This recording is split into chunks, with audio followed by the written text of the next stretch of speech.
Senhor, nosso Deus e nosso Pai. Obrigada, Senhor, por mais um dia de vida. Obrigada, meu Pai, pela Tua graça, pela Tua infinita misericórdia que se renovou esta manhã, meu Pai, e é a causa de nós não sermos consumidos. Pai, eu te agradeço pelos livramentos, meu Pai, que nós vimos, os livramentos que nós não vimos. Eu te agradeço porque até aqui o Senhor tem nos sustentado, até aqui a Tua mão, Senhor Deus, tem nos guiado.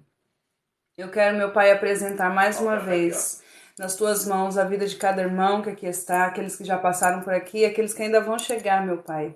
Que o Senhor, desde já, através do Teu Espírito Santo, esteja falando ao coração de cada um. Eu quero pedir, Senhor, a iluminação, meu Pai, a direção, Senhor, do Teu Espírito Santo, que não seja feita a vontade do homem, que não seja feita a minha vontade, mas que seja feito o Teu querer, Senhor. Que o Senhor venha dirigir, ó Pai, mais uma vez este ensino, que o Senhor venha abrir os nossos olhos e os nossos ouvidos espirituais, que possamos aprender mais de Ti, que é santo, meu Pai, e que a Tua palavra, Senhor Deus, ela venha produzir, meu Pai, que a Tua palavra venha proporcionar fruto na vida de todos aqueles que a ouvem, Pai. Não é qualquer palavra, não é a palavra do homem, não é o evangelho do homem, Senhor, é o Teu evangelho, a qual o apóstolo Paulo vai dizer que é poder. Eu creio, meu Pai, que há poder na Tua palavra, Senhor. Eu creio que ela é viva, que ela é eficaz, que ela é apta para discernir pensamentos e intenção do coração do homem, Senhor. Eu creio, meu Pai, no poder que há na Tua palavra, Senhor. Mais uma vez fala conosco, como o Senhor sempre tem falado, é o que eu te peço e desde já eu te agradeço em nome de Jesus. Amém. Romanos, capítulo 1. Eu vou ler desde o primeiro versículo, só para a gente relembrar, tá bom? Capítulo 1 ainda. Paulo, servo de Jesus Cristo, chamado para ser apóstolo e separado para o evangelho de Deus, o qual foi por Deus outrora prometido por intermédio dos seus profetas nas sagradas escrituras, com respeito a seu filho, o qual, segundo a carne, veio da descendência de Davi, e foi designado Filho de Deus com poder, segundo o Espírito de santidade, pela ressurreição dos mortos, a saber, Jesus Cristo, nosso Senhor, por intermédio de quem viemos a receber a graça e apostolado, por amor do seu nome, para a obediência por fé, entre todos os gentios, e de cujo número sois também vós chamados para serdes de Cristo. A todos os amados de Deus que estáis em Roma, chamados para serdes santos, graça a vós outros e paz da parte de Deus, nosso Pai, e do nosso Senhor Jesus Cristo. Ontem nós vimos aqui um pouquinho a respeito do contexto histórico, quando essa carta foi escrita, né? Quem escreveu na verdade foi Terço, mas quem ditou foi o apóstolo Paulo. Então a autoria é do apóstolo Paulo. Paulo escreve essa carta aos romanos quando ele estava na sua terceira viagem missionária. Ele havia levantado uma oferta junto com outras igrejas da Macedônia, algumas igrejas gentílicas, Corinto, por exemplo, Éfeso, por exemplo, e eles levantaram uma oferta para ajudar os irmãos que estavam necessitados em Jerusalém. Então, quando Paulo está indo para Jerusalém, nesse caminho da onde ele estava na sua terceira viagem missionária para Jerusalém, é quando ele escreve essa carta. O propósito do apóstolo Paulo, a intenção do apóstolo Paulo era, terminando o que ele estava indo fazer, que era levar as ofertas aos irmãos em Jerusalém era de Jerusalém ir para Roma. Esse era o propósito do apóstolo Paulo. E vai acontecer, porém não da forma que ele queria, não da forma que ele imaginava. O apóstolo Paulo ele vai sim para Roma, porém ele vai preso, vai algemado, e a gente vai ver isso no decorrer da carta. Quando o imperador Cláudio ele governava Roma, ele expulsou todos os judeus de Roma. Então, os judeus que estavam em Roma, os judeus cristãos que estavam em Roma, tiveram que voltar para Jerusalém, ficando em Roma somente os cristãos que eram gentios. 5 anos depois, 5 anos mais tarde, o imperador Cláudio morre e agora eles voltam. Aline, como que você prova isso na Bíblia? Atos capítulo 18, paz Marcinha. Seja bem-vinda, Luz e Sal, seja bem-vindo. Atos capítulo 18, Áquila e Priscila. Está escrito que eles foram para Jerusalém por causa do decreto do imperador Cláudio. Eles tiveram que sair de Roma, então eles voltaram para Jerusalém. Depois de 5 anos, os judeus começam a voltar para Roma. Agora o imperador Cláudio morreu. E agora, quando eles voltam para Roma, quem está tomando conta da igreja em Roma são os gentios, os cristãos gentios, os cristãos de outras nacionalidades. E agora começa a ter uma rixa, uma individualidade, uma divisão, porque os judeus se achavam mais importantes, os judeus se achavam melhores, os judeus se achavam os escolhidos. Então estava tendo essa rixa entre os gentios e os judeus, todos eles cristãos. É nesse contexto todo que o apóstolo Paulo ele escreve essa carta aos Romanos.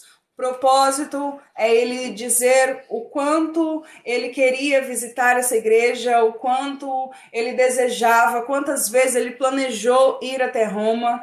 Um dos propósitos do apóstolo Paulo é falar sobre a doutrina da encarnação, a qual ele fala já no versículo 3. A doutrina da ressurreição, que ele já começa a falar também no versículo 4.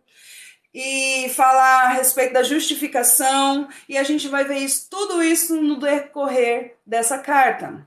Mas o capítulo 1, ele já é a base, já é o pilar. Em especial, o versículo 16 e versículo 17. Se você pegar o versículo 16 e o versículo 17 do capítulo 1 da carta aos Romanos, você vai ver que é a chave hermenêutica. É a base, é o tema central de toda a carta aos Romanos. Elaine, Renata, Sandra, sejam todos bem-vindas. Adel, sejam todos bem-vindos, gente. Você vai ver que versículo 16 e 17 é o tema central de toda a carta aos Romanos. E eu não vou ler agora, vou deixar para ler mais para frente, que é lindo. Versículo 8, gente, vamos lá. Eu não vou ler muita roladinha agora não, tá bom? Primeiramente, dou graças a meu Deus, mediante Jesus Cristo, no tocante a todos vós, porque em todo o mundo é proclamada a vossa fé. Uma coisa que é importante lembrar, gente, que o apóstolo Paulo, ele antes nunca esteve em Roma. Ele tinha o desejo de ir para Roma, ele planejava ir para Roma, mas ele ainda não tinha ido para Roma. Então, não foi o apóstolo Paulo que começou essa igreja, que deu início a essa igreja. A gente viu ontem que, muito provavelmente, essa igreja de Roma, a igreja de Roma é fruto de Pentecostes. A igreja de Roma é fruto de Atos, capítulo de número 2. Não foi o apóstolo Paulo que fundou a igreja, diferente da igreja de Corinto, diferente da igreja de Éfeso, diferente da igreja de Filipos. A igreja de Roma não foi o apóstolo Paulo que plantou, e muito menos ele ainda tinha estado lá. Mas ele ouvia falar, mas algumas pessoas que ele conhecia, e ele cita essas pessoas no último capítulo dessa carta, algumas algumas pessoas que ele conhecia, que também conhecia ele, já tinha estado lá, estava lá e já tinha falado com ele. Então, o apóstolo Paulo, no versículo 8, ele está agradecendo a Deus. Ele está dizendo, olha, primeiramente eu dou graças ao meu Deus, mediante Jesus Cristo, no tocante a todos vós. Porque em todo mundo é proclamado a vossa fé. Paulo era cidadão romano, verdade. Ele era judeu, porém ele tinha sua cidadania romana. Tanto que o nome Paulo era da sua cidadania romana. O nome dele, judeu, era Saulo. Por isso Deus não muda o nome dele de Saulo para Paulo. O nome dele era Saulo. Como judeu ele era Saulo, mas na sua cidadania romana ele era Paulo, viu, gente? Deus não mudou o nome dele. Eu vejo pessoas pregando, antes, quando ele era Saulo, ele era de um jeito, depois ele era Paulo. Ele sempre foi Paulo e sempre foi Saulo. Lá em Atos, capítulo 13, versículo 9, se eu não me engano, está escrito que Paulo, também conhecido como Saulo. Então a gente vê que o nome dele não foi mudado, não há essa mudança de nome, como Deus fez com Abraão, com Sara, como Deus fez com Jacó, que mudou para Israel. No caso do apóstolo Paulo, não houve uma mudança de nome. Como ele foi levantado para pregar para os gentios, ele usa o seu nome de cidadania romana, que era o nome de Paulo. Paulo está aqui agradecendo, ele está dizendo que ele agradece a Deus, mediante Jesus Cristo, no tocante a todos vós. Paulo está agradecendo a Deus por uma igreja que não foi ele que plantou. Paulo está dando graças a Deus por uma igreja que ele nunca nem sequer foi lá, irmãos. Paulo está agradecendo a Deus por uma igreja que outra pessoa plantou.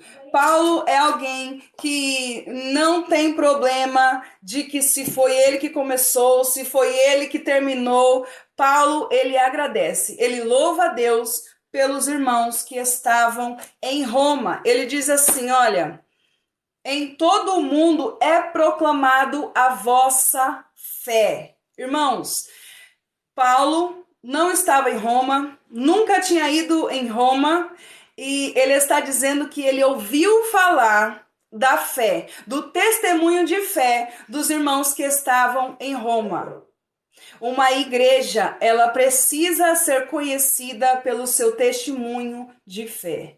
Uma igreja, ela não é conhecida pelos escândalos, ela não tem que ser conhecida por escândalos, ela não tem que ser conhecida por ser a igreja mais rica, a igreja mais próspera. A igreja, ela precisa ser conhecida como a igreja que tem um testemunho de fé. A igreja de Roma, irmãos, dava testemunho de fé. E a fé destes irmãos era proclamada em todo o mundo. Vocês têm noção aonde as pessoas ouviam falar a respeito da igreja de Roma? Eles ouviam falar que ali haviam irmãos que davam testemunho da sua fé. A igreja de Cristo. A igreja de Cristo, ela precisa ser conhecida pelo testemunho da sua fé.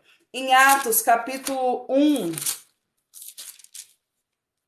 versículo 8, está escrito assim: mas recebereis poder ao descer sobre vós o Espírito Santo. Sereis as minhas testemunhas, tanto em Jerusalém, como em toda a Judéia, e em Samaria, e até os confins da terra. Uma igreja, ela é conhecida, irmãos.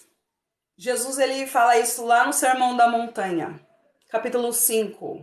Não se pode esconder uma cidade edificada. É impossível esconder uma cidade edificada.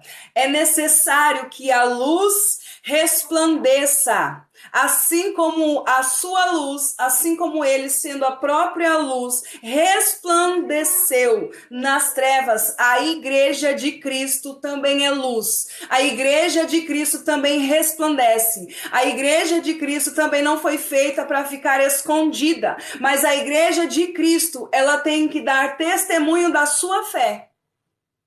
O testemunho, ela precisa, da igreja de Cristo, ela precisa ser por causa da sua fé, nada mais.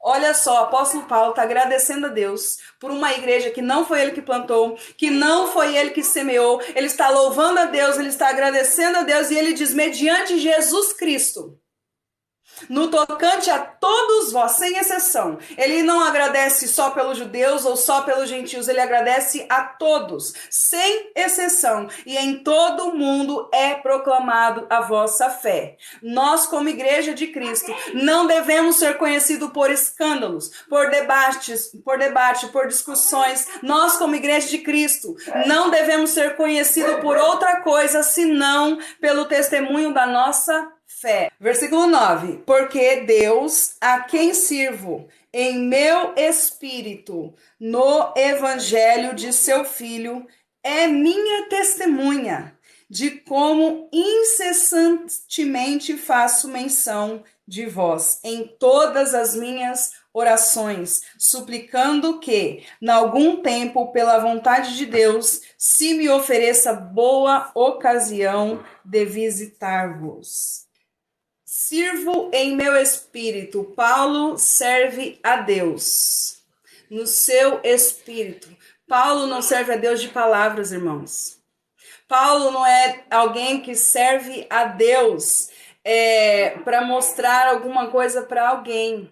Paulo não é alguém que serve a Deus somente da boca para fora. Paulo é alguém que serve a Deus no seu espírito. Sabe o que é isso? O apóstolo Paulo, ele serve a Deus, não de fora para dentro, mas de dentro para fora. Estou aqui chorando com essa palavra. Paz Alexandrino, seja bem-vindo. Paulo é alguém que serve a Deus de dentro para fora. Paulo é alguém que entendeu o que é adorar a Deus em espírito e em verdade. E ele está dizendo que ele ora incessantemente pelos irmãos. Ele está dizendo assim, ó, Deus a quem sirvo no meu espírito, no evangelho de seu Filho, é minha testemunha de como incessantemente faço menção de vós em todas as minhas orações, em todas... Irmãos, vocês lembram de todas as pessoas em todas as orações? O apóstolo Paulo, em todas as suas orações, ele lembrava destes irmãos. Olha, Deus, a quem eu sirvo no meu espírito, e o seu Filho é a minha testemunha. Alguém podia falar, não, Paulo, você não ora. Eu não vi, mas Deus estava vendo. E Paulo está dizendo, em todas as minhas orações, suplicando. Paulo sempre orava por estes irmãos. Irmãos que ele nem sequer conhecia pessoalmente. Irmãos que ele nem sequer conhecia pessoalmente, irmãos. Paulo ouviu falar desses irmãos, ouvia falar a respeito da fé desses irmãos, ouvia falar do que acontecia em Roma, não tinha ainda a oportunidade de ter estado lá, mas Paulo orava incessantemente por estes irmãos. Pela vontade de Deus, se me ofereça boa ocasião de visitar-vos. Versículo 11. Porque muito desejo ver-vos, a fim de repartir convosco algum dom espiritual, para que sejais confirmados. Paulo desejava ir até Roma, repartir, dividir, compartilhar tudo aquilo que ele tinha para oferecer. Irmãos, é interessante que o apóstolo Paulo, ele tinha o que era de mais valioso para oferecer para aqueles irmãos.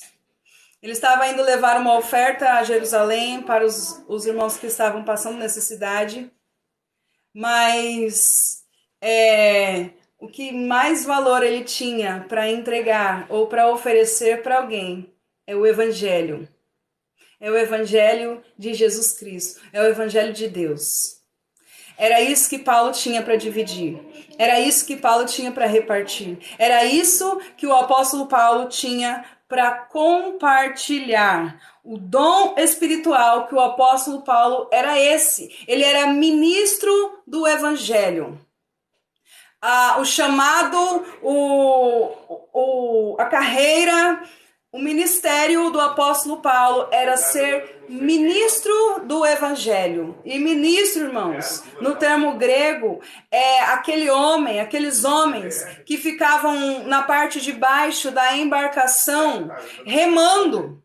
Era aqueles homens que fazia com que a embarcação ela saísse do lugar, ela andasse. Só que estes homens, eles não eram vistos, eles ficavam escondidos. Ninguém via estes homens, irmãos. Eles remavam e porque eles remavam, a embarcação saía do lugar e chegava no seu lugar de destino, mas ninguém via.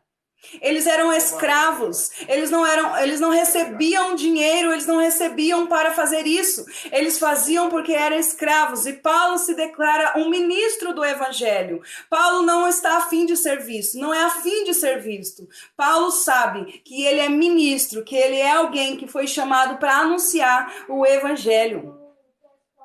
Aleluia! E é isso que ele deseja compartilhar, é isso que ele deseja dividir, é esse dom espiritual que ele deseja repartir com os irmãos de Roma. Mas lindo também é que no versículo 12 ele diz assim: isto é, para que em vossa companhia reciprocamente nos confortemos por intermédio da fé mútua, vossa e minha. Porque não quero, irmãos, que ignoreis que muitas vezes me propus ter convosco, no que tenho sido até agora impedido, para conseguir igualmente entre vós fruto, como também entre os outros gentios. Paulo está dizendo agora, isto é, eu quero ir ter convosco, eu tenho algo para dividir com vocês, eu tenho um dom espiritual para compartilhar com vocês, porque o dom não é para mim, o dom não é para ficar escondido, o dom não é para ficar guardado, o dom é para eu dividir, para eu repartir, para eu doar, para eu compartilhar com vocês. Mas no versículo 12 ele diz, isto é, para que em vossa companhia reciprocamente nos confortemos por intermédio da fé mútua, vossa e minha. No versículo 11, ele fala que ele tem algo a oferecer. E no versículo 12, ele diz que ele também tem algo a receber. Paulo, ele reconhece que ele, com os irmãos de Cristo, ele sempre tem algo a receber. Ele sempre tem algo a aprender. Irmãos, a gente aprende no Evangelho, a gente aprende como igreja que ninguém é melhor do que ninguém. E ninguém sabe de tudo, irmãos. Ninguém sabe de tudo. Os dons são repartidos para a igreja justamente por isso, para que uns edifiquem os outros e assim todo o corpo é edificado. Um não tem o dom de ministrar, mas tem o dom de curar. Um não tem o dom de curar, mas tem o dom de interceder. Cada dom foi repartido da maneira que o Espírito lhe apraz. E o apóstolo Paulo, ele entende que ele tem algo para compartilhar. E o que Paulo tem para compartilhar é algo espiritual. Só que Paulo também entende que, através dos irmãos em Cristo, ele também pode receber alguma coisa. Através dos irmãos em Cristo, ele também pode ser confortado. Através dos irmãos em Cristo, a sua fé também pode ser edificada. Paulo não era alguém egoísta, não era alguém egocêntrico. Paulo era alguém que entendia que ele podia oferecer e ele também podia receber. Paz, irmão Wilton. Paulo era alguém que entendia que igreja é compartilhar, é dividir, é repartir, é crescer juntos. Não é só um que cresce, irmãos. A intenção nunca é só um crescer. A intenção é todos crescerem juntos, unidos. O propósito é todos crescerem juntos. Nada do que nós aprendemos, nenhum dom que nós recebemos é pra gente, é pra dividir. É para repartir, irmãos. Nem Cristo, nós já falamos isso aqui algumas outras vezes, nem o próprio Cristo usava os dons que ele tinha para si próprio. Cristo, ele tem fome, e Satanás vem tentar e vai dizer, ó, se tu és o Filho de Deus, faça com que essas pedras se transformem em pães. Irmãos, Jesus tinha poder para isso. Jesus multiplicou 5 pães e 2 peixes e alimentou uma multidão de mais de 5.000 pessoas. Jesus tinha poder para transformar aquelas pedras em pães. Só que ele não usava os dons para si mesmo. Jesus tinha poder para vencer tudo e todos.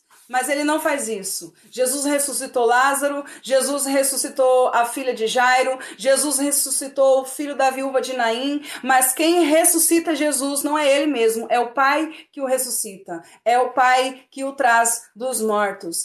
Nem o próprio Cristo usou aquilo que ele tinha para si próprio, mas para edificar as outras pessoas, para edificar o seu semelhante. Igreja de Cristo, comunhão, união, congregar, é repartir, é dividir, é compartilhar, é crescer todos juntos. Eu não cresço sozinha, eu não cresço para mim mesmo, eu cresço para ajudar os meus irmãos, para fortalecer os meus irmãos. E eu sei que eu preciso ser fortalecida, que eu preciso ser ajudada pelos meus irmãos da mesma maneira.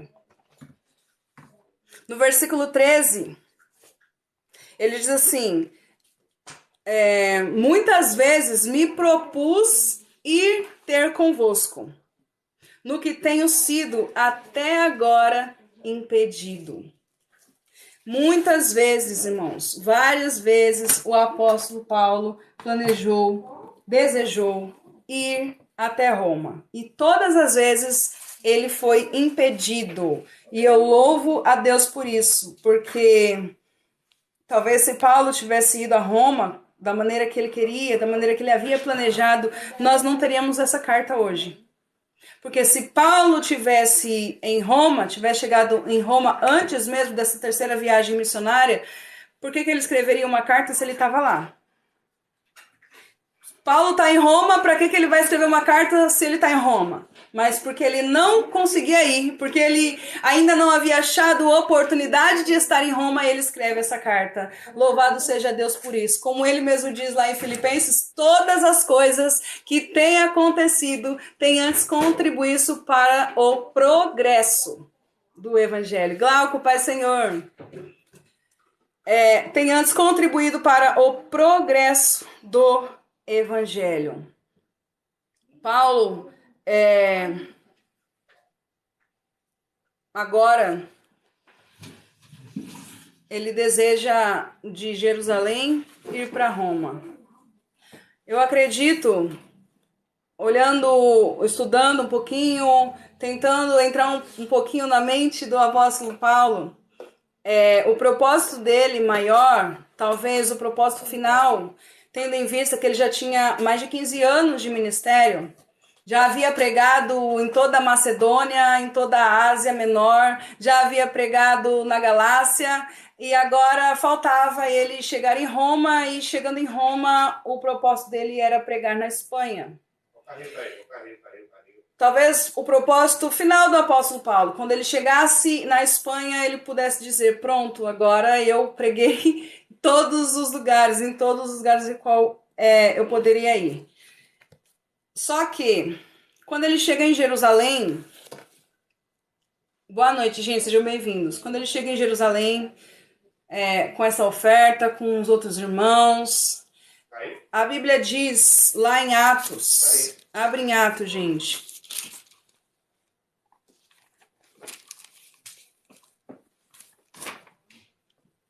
Eu não marquei? Eu não marquei, mas é Atos 23. É Atos 23. Atos capítulo 23. Está escrito assim no versículo 11. Na noite seguinte, o Senhor, pondo-se ao lado dele, disse: coragem, pois do modo porque deste testemunho a meu respeito em Jerusalém, assim importa que também o faças em Roma. A gente acabou de ler lá no versículo 13 que por muitas vezes ele planejou ir a Roma. E todas as vezes que ele planejou, não deu certo. Todas as vezes em que ele tentou, ele foi impedido. Irmãos, eu sempre tenho dito isso aqui. Paulo, ele era alguém sensível à voz do Espírito Santo. Paulo, ele era alguém que não fazia a sua própria vontade, ainda que a intenção fosse boa. Paulo era alguém que fazia o que Deus queria, a vontade de Deus. Vamos te ouvir daqui da Europa. Eita glória! Paulo era alguém que ele só ia para Filipo, ele era alguém que só ia para Éfeso, era alguém que só ia para Mileto, se Deus mandasse. Paulo não fazia nada sem a vontade de Deus. Ele queria ir para Roma. A agenda dele era uma, o propósito dele era um, mas o propósito de Deus era outro. E quando chega o dia dele ir para Roma, ele vai. E quem diz aqui, no versículo 11, quando nós lemos que ele ia para Roma, foi Deus.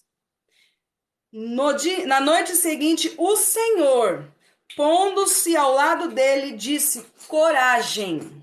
Pois do modo, porque deste testemunho a meu respeito em Jerusalém, assim importa que também o faças em Roma. Então agora quem está dizendo que ele vai para Roma, não é ele mesmo. Quem está dizendo que ele vai para Roma, não são seus irmãos em Cristo. Quem está dizendo que ele vai para Roma é o Senhor. E se o Senhor diz que ele ia para Roma, ele ia.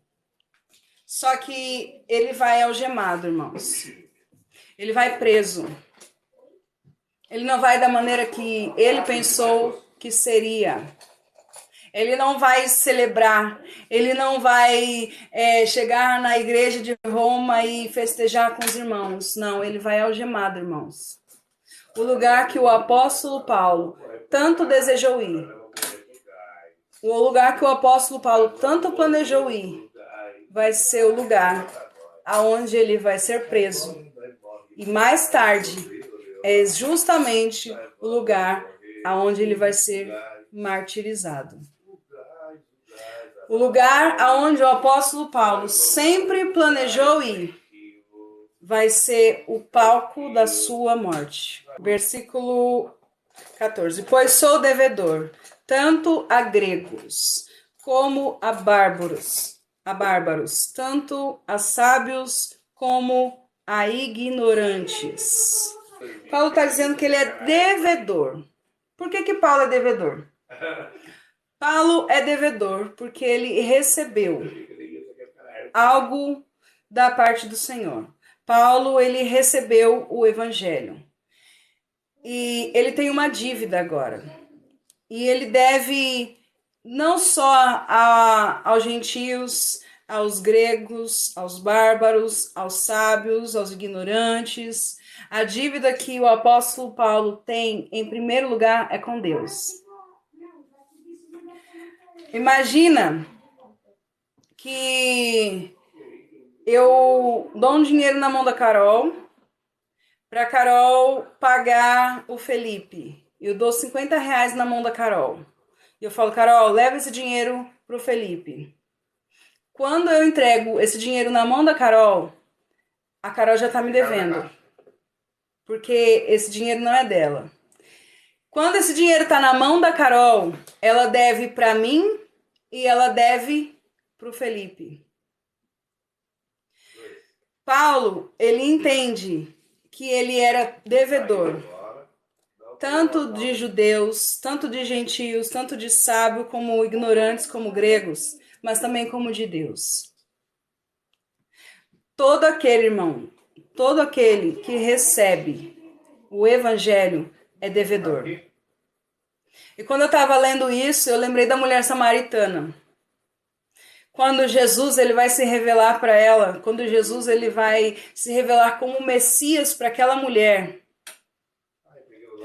Quando Jesus diz a ela quem realmente ele é e quando ela entende quem ele é, aquela mulher vai sair correndo, irmãos, anunciar. Sabe por quê? Porque aquilo que ela recebeu era tão bom, a mensagem que ela tinha acabado de ouvir era tão boa que ela seria egoísta demais se ela guardasse só para ela.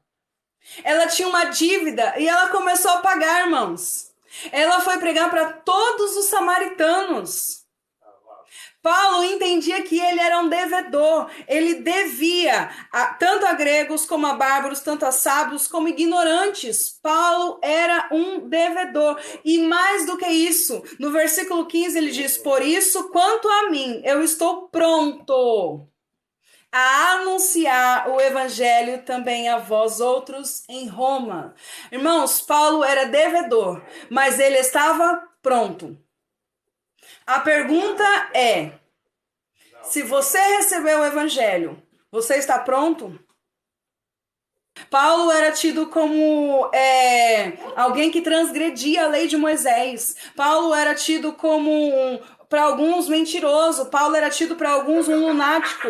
Paulo era tido para alguns como alguém que desrespeitava, profanava o templo, irmãos. Mas ele estava pronto. Ele estava pronto. Paulo era alguém que foi apedrejado. Paulo foi apedrejado por negar que as pessoas o chamassem de Deus. Paulo foi apedrejado por negar que as pessoas o idolatrassem. Paulo foi preso, foi açoitado por libertar uma mulher, uma moça que tinha o espírito de adivinhação. E ele estava sempre pronto. Irmãos, deixa eu falar uma coisa para vocês. Todos nós somos devedores. Todos nós. Algo foi confiado nas nossas mãos. Lembra da parábola dos talentos?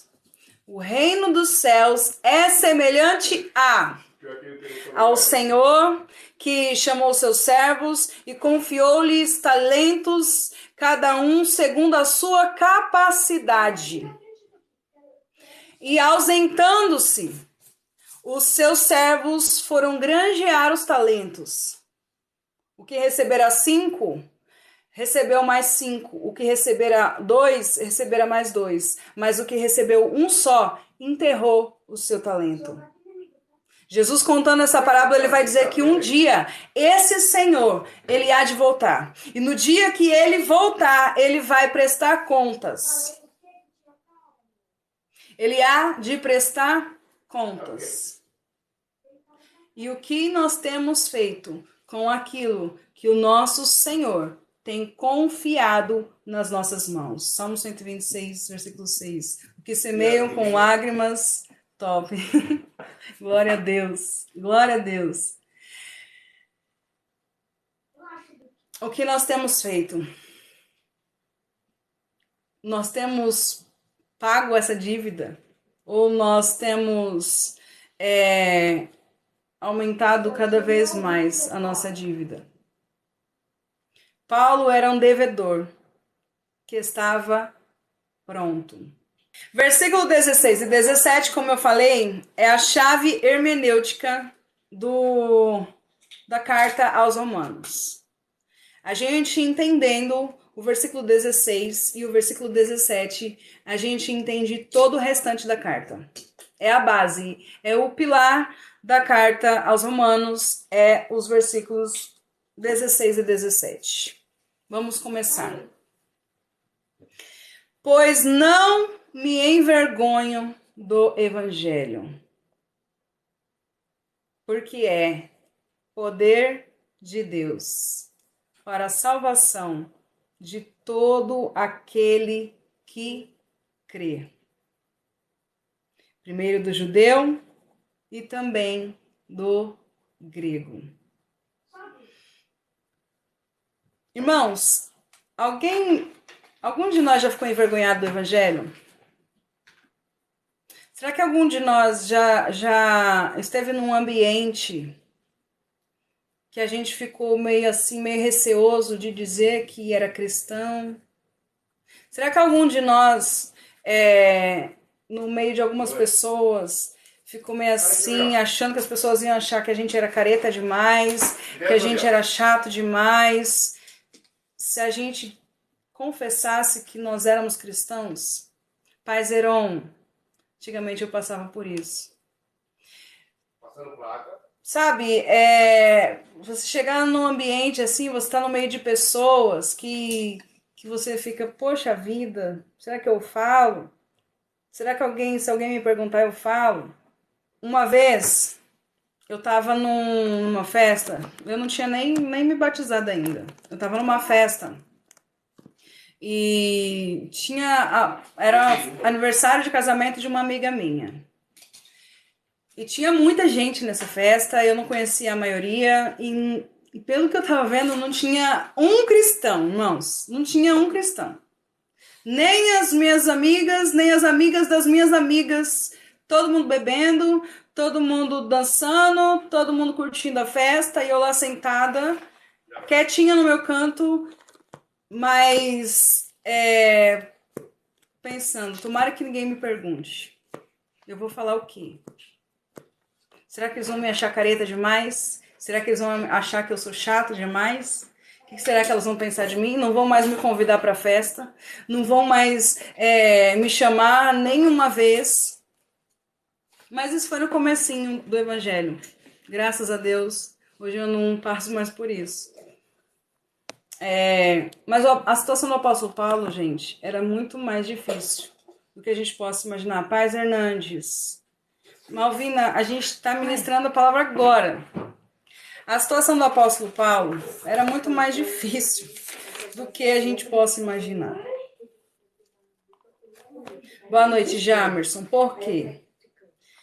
Porque Paulo pregava o evangelho, Paulo pregava um Messias. Hoje eu não tenho nem eu, Heron, graças a Deus. Glória a Deus por isso.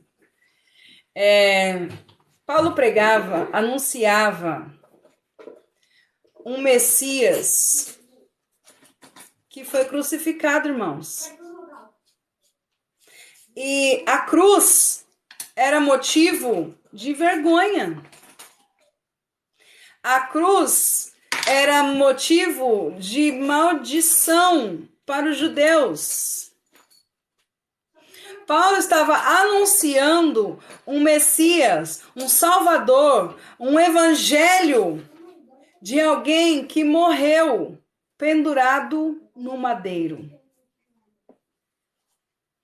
Num contexto histórico, num contexto cultural em que a filosofia, os sábios da época, ele cita os sábios aqui no versículo 14, os sábios da época, inteligentíssimos demais, eles defendiam muito a doutrina do gnosticismo. Tanto que o apóstolo Paulo, ele cita a doutrina da encarnação, que é Jesus sendo divino, esvaziou-se da sua forma divina e assumiu a forma de homem. E também ele anuncia a doutrina da ressurreição, que esse mesmo Jesus, ele morreu, mas que ele ressuscitou ao terceiro dia. A doutrina dos gnósticos, a doutrina do gnosticismo não aceitava isso de maneira nenhuma. Primeiro que eles não aceitavam que alguém divino, que uma divindade pudesse assumir um corpo, uma matéria, porque a matéria é má. E quem é divino não pode assumir um corpo. Então, eles eram contra a doutrina da encarnação. Mais ainda contra a doutrina da ressurreição. Por quê? Porque a partir do momento que a pessoa morreu, a alma se livra da matéria, que a matéria é má. E quando o apóstolo Paulo prega a doutrina da ressurreição, ele está dizendo que a alma saiu, o espírito saiu da matéria que é má, mas voltou para a matéria. Então eles não aceitam. eles negam essa doutrina. Eles negam que Jesus Cristo era divino, eles negam a doutrina da encarnação e eles negam a doutrina da ressurreição. É esse contexto que o apóstolo Paulo está, aonde os sábios, os filósofos, os gregos, todos aqueles do Império Romano se achavam sábios demais, negavam a doutrina da encarnação e a doutrina da ressurreição. E Paulo está dizendo: eu não me envergonho do evangelho. Eu não me envergonho de pregar esse Cristo, esse Messias que morreu, mas que ao terceiro dia ele ressuscitou. Eu não tenho vergonha de anunciar esse evangelho. A mensagem da cruz, ele vai dizer lá em 1 Coríntios capítulo 1, versículo 18, que a mensagem da cruz é loucura para aqueles que perecem, mas para aqueles que creem é poder, irmãos, é poder. A mensagem da cruz é poder. O apóstolo Paulo, ele era muito ousado, irmãos. Ele era cheio do espírito de ousadia, ele era muito ousado. A mensagem da cruz é loucura para os que perecem, mas para os que creem ela é poder de Deus. Para os gentios, para os sábios, para os filósofos da época, a mensagem da cruz, a mensagem do evangelho era loucura. Era loucura. E para os judeus, que aceitar que o Messias era alguém que foi morto na cruz, foi amaldiçoado, se fez maldito, era vergonha. Era vergonha. Para os gentios, loucura. Para os judeus, vergonha. É esse o contexto que o apóstolo Paulo vive. Loucura para uns, vergonha para outros. E ele diz: eu não. Para mim não é loucura. Para mim é poder. Para mim não é vergonha. Para mim é poder. A mensagem da cruz, ela não é motivo de vergonha para aquele que crê. Pois não me envergonho do evangelho, porque é o poder de Deus. Irmãos, essa palavra aqui é poder de Deus. As pessoas, muitas das vezes a gente acaba se deixando levar por aqueles que estão ao nosso redor, pelas amizades. A gente não olha para o evangelho como, de fato, ele tem que ser visto como poder de Deus. Irmãos, o evangelho não é para ser disputado, o evangelho não é para ser discutido, o evangelho não é para ser jogado aos porcos, o evangelho é poder de Deus, irmãos. É poder. Vocês têm noção de que quando nós pregamos o evangelho, não nós, mas o evangelho tem poder. Não é você que tem poder, não é o apóstolo Paulo que tinha poder, não era o apóstolo Pedro, não era Tiago, não era João, não era Estevão, não era Filipe, é o evangelho de Deus que tem poder. A gente precisa acordar. A gente precisa olhar para o evangelho de Deus como de fato ele é. Poder. Poder de Deus. Para quê, irmãos? Para salvar. O evangelho de Deus é o poder de Deus para salvar. Os piores homens que você pode imaginar, que cometeram os crimes mais bárbaros, que cometeram as piores atrocidades. O evangelho de Deus é poder para salvar eles. Eu e você, que estávamos até dia desses num lamaçal de pecado, num charco de pecado, no fundo do poço, o poder do evangelho nos tirou de lá. como disse o salmista, e pôs um novo cântico na minha boca. Muitos verão, temerão e confiarão no Senhor. Leonardo, paz do Senhor. O Evangelho de Deus é poder, irmãos, para a salvação. O Evangelho de Deus não é o que a gente vê por aí nas plataformas, não é o que a gente vê por aí que é jogado ao vento. Não, o Evangelho de Deus é poder. Quem está falando isso, irmãos? O ladrão da cruz, é verdade, Fabiano. O ladrão da cruz é um grande exemplo. Paz Adriana.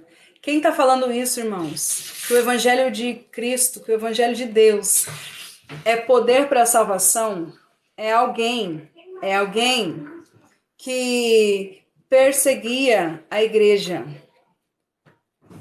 Era alguém que perseguia os cristãos, os que eram do caminho. Se necessário, daria o seu voto de morte. Quem foi que consentiu na morte de um jovem que pregou o evangelho desde Gênesis até Jesus Cristo, até a morte e ressurreição? Quem consentiu no apedrejamento desse homem? Foi Paulo. Consentiu, ele concordou, ele viu, ele concordou que aquele homem fosse apedrejado. E mais, irmãos, ele achava que ele estava defendendo a lei de Deus. Ele achava que ele estava defendendo Deus. Paulo perseguia, prendia os cristãos, arrastavam nas praças. Se necessário, dava o seu voto de morte, consentia com a morte dos cristãos. Este mesmo Paulo está dizendo aqui que o Evangelho de Deus é poder para salvação. Este mesmo Paulo, agora ele entende, agora ele enxerga que ele podia guardar a lei que fosse. Enquanto ele não entendesse o Evangelho, ele estava perdido. O Evangelho de Deus é poder para a salvação de quem? De quem? Dos judeus apenas?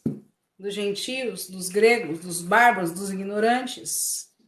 O Evangelho de Deus. Ele é poder de Deus. Ele é poder para salvar. O Evangelho é poder para salvar todo aquele que crê. Todo aquele que crê. Pode ser quem for, irmãos. Pode ser aquele que você olha e fala, esse não tem mais jeito. Esse aí não tem mais esperança. Esse aí acabou para ele. Até para ele, se ele crê, tem jeito. O Evangelho de Deus é poder para a salvação. Sabe o que isso nos ensina? Que se o Evangelho é poder de Deus para a salvação de todo aquele que crê, isso nos ensina, deixa bem claro que quem não crê está perdido. Quem não crê não é salvo. O Evangelho só é poder de Deus para a salvação de todo aquele que crê. Mas, Aline, o que é crer? Crer é entender e confiar. Crer é entender e confiar. Porque há uma necessidade, irmãos, de nós entendermos o que é o Evangelho. Se nós dizemos que nós temos fé, nós temos que entender o Evangelho. Aline, como que eu entendo o Evangelho? Está aqui. Tudo o que nós precisamos saber está aqui. Crer é conhecer. Crer é entender. Não adianta só a pessoa ouvir dizer. Não adianta só a pessoa ouvir dizer que Jesus carregou uma cruz, que Jesus foi pendurado no madeiro, que Jesus foi posto na sua cabeça uma coroa de espinhos. Não adianta só a pessoa saber disso. Irmãos, Nicodemos chegou para Jesus e disse assim: nós sabemos que tu és de Deus. Nicodemos sabia que Jesus era diferente. Nicodemos sabia que Jesus não era um rabino qualquer. Nicodemos entendia, via em Jesus alguém diferente. Só que ele ainda não confiava. Então, o evangelho, crer no evangelho, não é só você entender. É primeiramente você entender e junto confiar. Você quer ver outro exemplo? Cornélio. Cornélio cria. Cornélio acreditava. Cornélio temia Deus, irmãos. Cornélio temia a Deus. Lídia temia a Deus. Eles conheciam, entendiam que eles tinham que servir a Deus. Mas, aliás, eles criam, mas eles ainda não entendiam o evangelho. Por quê? Porque Cornélio só recebe o Espírito Santo depois que o apóstolo Pedro vai lá e prega para ele. Lídia só é convertida mesmo crendo depois que Paulo vai lá e prega o evangelho para ela. Então, crer é você entender e confiar. Não basta só entender. Tem que entender e confiar. E não basta só confiar, tem que entender. Como assim? Eu creio em Deus, mas eu não conheço o evangelho. Cornélio e Lídia é exemplo disso. Não basta só conhecer. Nicodemos é um exemplo disso. Ele conhecia, mas ele não cria. Mais pra frente ele vai crer. Mais pra frente ele vai se revelar como um discípulo. Mas até aquele momento ainda não entendia. Jesus disse para ele: você não entende nem as coisas da terra, que dirá as coisas celestiais. Então, irmãos, crer é você conhecer, é você entender o evangelho e confiar. Versículo 17. Terminando aqui ele fala primeiro do judeu e também do grego. Não quer dizer para a salvação que o judeu vem primeiro. Ele está falando de quando o evangelho começou a ser revelado. Ele começou a ser revelado primeiro aos judeus, tá bom? O diabo também sabia que Deus tinha decretado salvos antigos. Olha, um bom exemplo. Satanás crê. Né? Tá lá em Tiago, os demônios crê e estremecem. Eles crê, mas eles não confiam na obra de Jesus. Olha só a diferença. Olha só a diferença. Eles creem, mas eles não conhecem. Eles creem que há um Deus, mas eles não conhecem o evangelho. Eles não conhecem o evangelho. Eles não creem na mensagem da cruz. A mensagem da cruz não é para eles. Jesus não morreu para eles. Jesus não morreu por demônios. Jesus morreu por gente. Jesus morreu por pessoas. E as pessoas que creem, as pessoas que entendem e que confiam, recebem o poder de Deus para salvação. Vamos lá. Visto que a justiça de Deus se revela no Evangelho. Bem explicado, glória a Deus. De fé em fé, como está escrito: o justo viverá pela fé. Irmãos, o apóstolo Paulo, ele falou a respeito do Evangelho de Deus, que é poder para a salvação. Então, nós vemos aqui a primeira doutrina do pilar dessa carta. Salvação. No versículo 17, ele vai falar da doutrina da justificação. Obviamente, a gente vai entender isso perfeitamente no decorrer da carta. O que é a doutrina da justificação? O que é a justiça de Deus revelada no Evangelho? A justiça de Deus revelada no Evangelho não é Deus passar a mão na nossa cabeça e fingir que a gente não tem pecado, irmãos. Todo morreu pela humanidade. Isso mesmo, Todd. Todos pecaram. Todos pecaram, irmãos, todos. Não há um homem, não há um só, um sequer, que não tenha pecado. Imagina que você tente levar uma vida perfeita, que você fala assim, eu vou fazer a vontade de Deus, tudo certinho, eu vou seguir tudo à risca o que está escrito na Bíblia. Imagina que você consegue fazer isso. Vamos à imaginação. Tem que imaginar bastante isso aqui, ó, para acreditar que a gente vai seguir tudo à risca. Que a gente não vai errar e falhar em nada, não vai tropeçar em nada. Mas digamos que um dia, um único dia assim, ó, você bata o pé na quina do móvel e você pense alguma coisa que é contrário ao que a Bíblia ensina. Ou vamos imaginar que você está na rua e alguém roubou seu celular. Aí você já vem aquele desejo de vingança. Irmãos, adiantou o quê?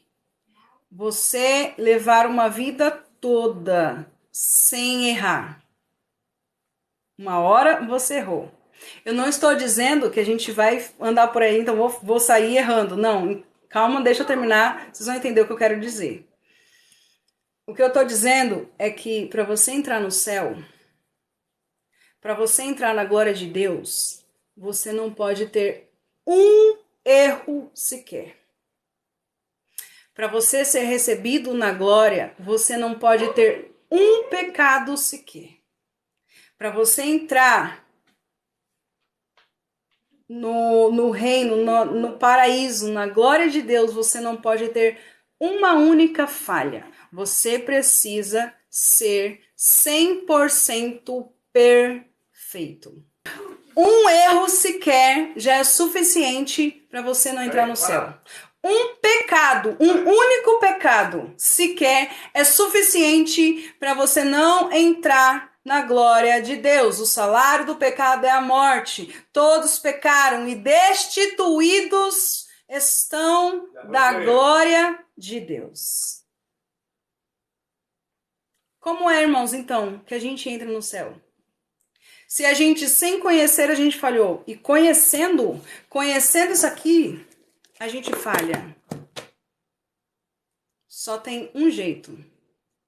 Só tem uma forma. Só tem uma maneira. Alguém precisa pagar pelos pecados. Alguém precisa pagar pelas nossas transgressões. Se os seus pecados, se as tuas transgressões não estiverem pagas, você não entra na glória de Deus. Jesus, na cruz do Calvário, ele tomou sobre si todos os nossos pecados. Ele tomou sobre si o pecado. Ele tomou sobre si as nossas transgressões. Ele pagou. Ele quitou a nossa dívida. Jesus, na cruz do Calvário, a cédula do pecado estava sobre ele. As nossas transgressões e os nossos pecados estavam sobre ele. Irmãos, a doutrina da justificação não é só Jesus pagar pelos nossos pecados. A doutrina da justificação não é só Jesus Cristo tomar sobre si as nossas transgressões. A doutrina da justificação é a de que a justiça de Cristo, que nunca pecou, mesmo sendo tentado, mesmo sendo provado, nunca falhou. A doutrina da justificação é que a justiça de Deus, de Cristo, está agora sobre todo aquele que crê no seu sangue, na obra da cruz que foi consumada. A doutrina da justificação, aleluia, é que os nossos pecados, lá em Romanos não, 2 Coríntios capítulo 5, Paulo vai dizer que mesmo não tendo pecado, ele tornou-se pecado. E nós, que éramos pecadores, agora somos justificados. A sua justiça foi nos imputada. Ele nunca pecou, ele nunca falhou, ele nunca transgrediu lei nenhuma, nem de Moisés, nem do seu pai. Ele nunca errou. Ele foi um homem perfeito, irmãos. Ele foi um homem justo. Ele foi um homem perfeito, plenamente perfeito, 100% perfeito. O que eu e você nunca jamais vamos conseguir. E ele era justo. A justiça de Cristo foi nos imputada. E é somente por isso que nós podemos entrar na glória de Deus. Não tem outra forma. Pode fazer o sacrifício que quiser, pode pagar a promessa que você quiser, pode fazer o que você quiser, se não for por meio de Cristo, não tem justificação. Pode fazer circuncisão, pode guardar todos os sábados da sua vida, pode guardar a semana inteira da sua vida, pode dar a maior oferta, se não for por meio do nosso Senhor Jesus Cristo, não tem justificação. Ninguém será justificado diante de Deus por causa das suas obras. Ninguém será justificado diante de Deus porque acha que é bonzinho. Ninguém é justificado diante de Deus senão por meio de Jesus Cristo. A sua justiça foi nos imputada. Ele não só perdoa os nossos pecados, ele não só paga a dívida que nós tínhamos com Deus, como também, aleluia, ele nos imputa a sua justiça. Sabe o que é isso? Todo aquele que realmente crê, aquele que entende, aquele que confia, aquele que obedece, todo aquele que realmente crê na obra de Jesus Cristo, quando Deus olha para mim e para você, ele não vê mais um pecador, mas ele vê alguém justificado. Deixa eu falar uma coisa para vocês. Quando o apóstolo Paulo diz, visto que a justiça de Deus se revela no Evangelho, essa justiça de Deus, ela foi revelado no Evangelho por quê? Porque agora ele não vai mais cobrar de nós aquilo que Cristo já pagou. Isso é justiça. Se Deus olhasse para mim e para você, imagina um juiz. Imagina que você está diante de um juiz e você sabe que você cometeu vários crimes. E você está diante desse juiz e esse juiz, ele precisa dar uma sentença. Ele vai ser justo ou não vai se ele te der uma sentença e você ficar preso? A Susana lá, que assassinou os pais, ela estava diante do juiz. O juiz deu uma sentença. O juiz foi justo ou não foi? O juiz foi justo. O juiz não seria justo se ele mandasse ela embora. Não, tá bom, eu perdoo o que você fez, pode ir embora. Justiça é aplicar sobre o réu aquilo que ele merece. Justiça é aplicar sobre aquele que cometeu o crime a sentença que ele merece. Isso é justiça. Mas o apóstolo Paulo está dizendo aqui que a justiça de Deus é revelada no Evangelho. Então, como assim? Se todos pecamos e todos nós fomos destituídos para a glória de Deus, da glória de Deus, é justo. É justo nós não sermos salvos. É justo. Deus não seria injusto. Então, por que a justiça de Deus se revela no Evangelho? Porque esse juiz, ele não simplesmente perdoa os pecados. Ele põe o seu próprio filho para pagar a sentença. Ele põe o seu próprio filho para pagar a dívida, para cumprir a pena no meu e no teu lugar. Então, Deus, ele não foi injusto. Ele não falou assim, tá bom, eu te perdoo, pode passar. A lei precisava de um sangue. E Deus, envia o seu Filho unigênito, para que todo aquele que nele crê não pereça, mas tenha a vida eterna. Isso é a doutrina da justificação. É assim, ó, você falhou, você pecou, você errou, você transgrediu.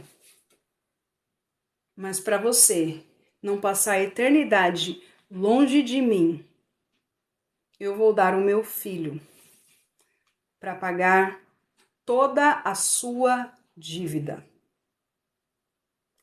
Tetelestai, está consumado, está feito, está pago. Essa é a justiça de Deus. De fé em fé, como está escrito, o justo viverá pela fé. Esse é o texto que provocou a reforma protestante em 1516. O justo viverá pela fé. É de fé, irmãos. De fé em fé. Do começo ao fim, fé. Do começo ao fim, fé. Porque todo aquele que é justo, quem é justo? Aquele que foi justificado por Jesus Cristo. Esse que é justo. Justo não é aquele que, eu sou boazinha, eu sou uma pessoa justa. Não, justo é aquele que é justificado por Cristo. Esse que é justificado, ele vive de fé em fé. O justo viverá pela fé. Amém? Glória.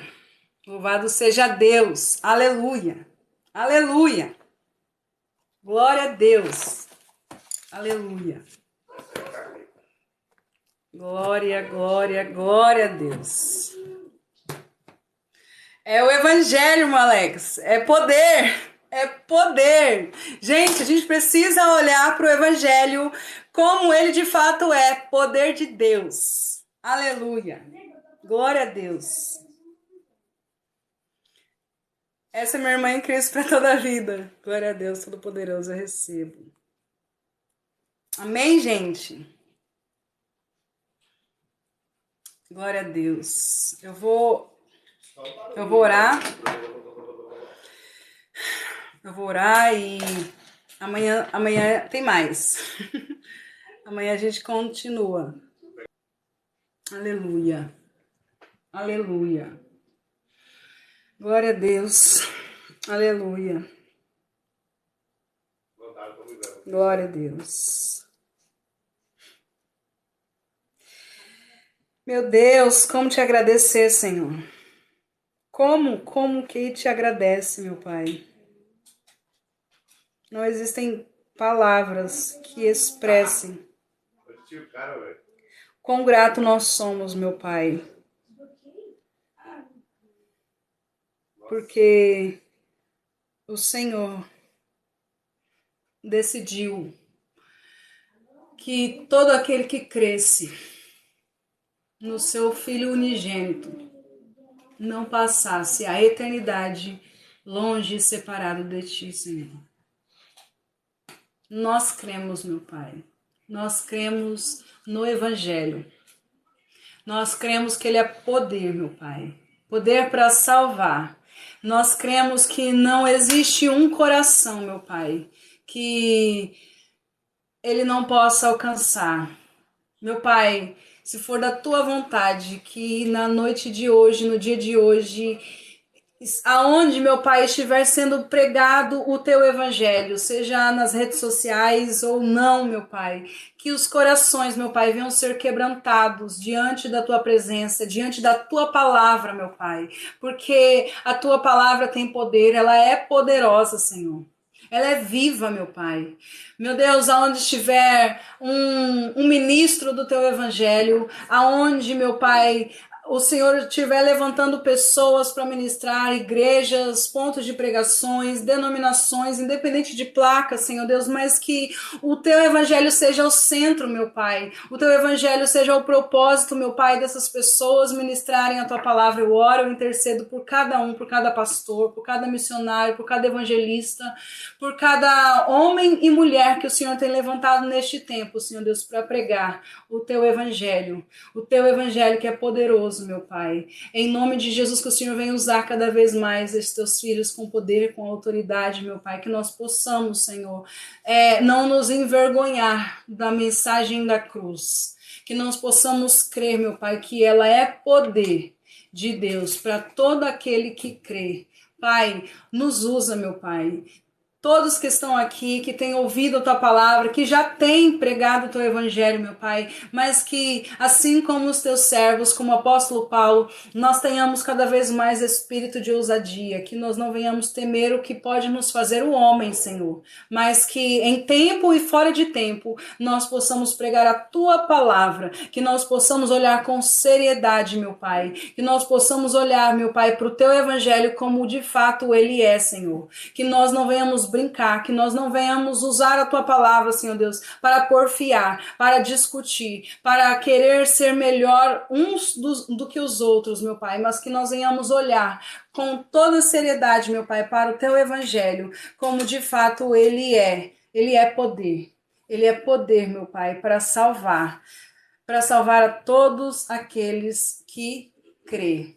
Eu te agradeço, Senhor. Eu te agradeço por tudo que o Senhor tem feito nas nossas vidas. Eu te louvo, eu te exalto e te glorifico, Senhor Deus, pela tua palavra, pelo teu evangelho. Obrigada, Senhor Deus, por acender a nossa fé, meu Pai, por acender os nossos corações, meu Pai, por colocar um desejo ardente no nosso coração, Senhor Deus, de levar o teu evangelho, Senhor Deus, assim como aquela mulher samaritana, meu Pai, naquele dia, quando ela conhece, quando ela tem um encontro, quando ela entende que ela não estava diante de qualquer homem, que ela não estava diante, meu Pai, de qualquer rabino, não, mas ela estava diante do Messias, diante do Salvador, meu Pai, e ela sai para pregar, para anunciar, aleluia, que Jesus Cristo é o Salvador. Meu Pai, que nós sejamos, meu Pai, samaritanos, que nós sejamos, meu Pai, como o apóstolo Paulo, que nós sejamos, meu Pai, ministros do teu evangelho. Nós não queremos aparecer, mas que o teu evangelho apareça, porque é ele que tem poder. Nós não podemos fazer nada, meu Pai.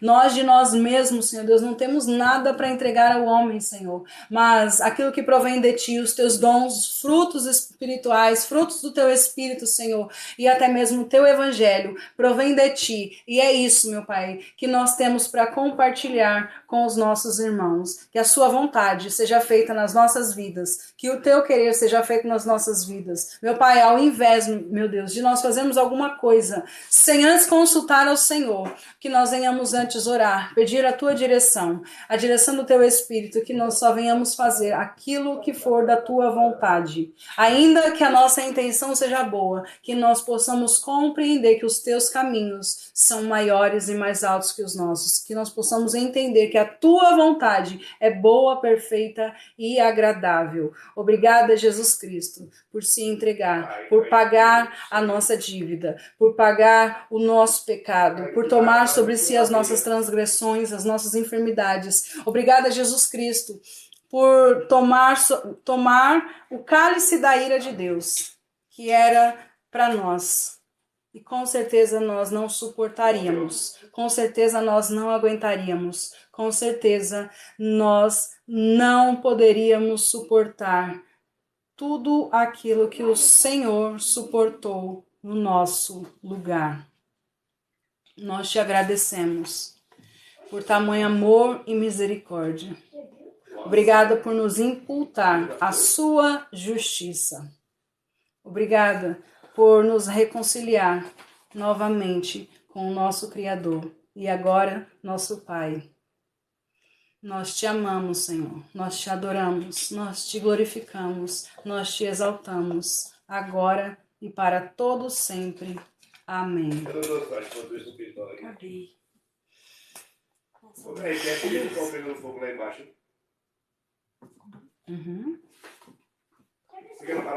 Aleluia. Aleluia. Olha pro outro lado, pro outro lado, pro outro lado. Glória a Fraco, Deus. fraco. Vai virando, vai virando. Olha pra cima. Ah lá. Glória a Deus. Aleluia. Somos amados. Gente, amanhã tem mais. Voltem amanhã. Acho que amanhã a gente termina o capítulo 1, né? Será?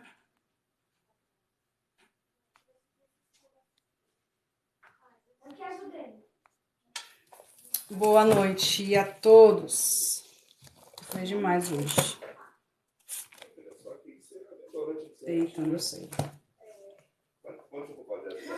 Gente, eu vou desligar. Boa noite, Deus abençoe. Obrigada, Aline, paz. Amém, gente. Até amanhã, se Deus permitir. Bom descanso. Boa sexta-feira. Fiquem com Deus. Que a paz do nosso Senhor e Salvador Jesus Cristo esteja com todos. Amém? Fui.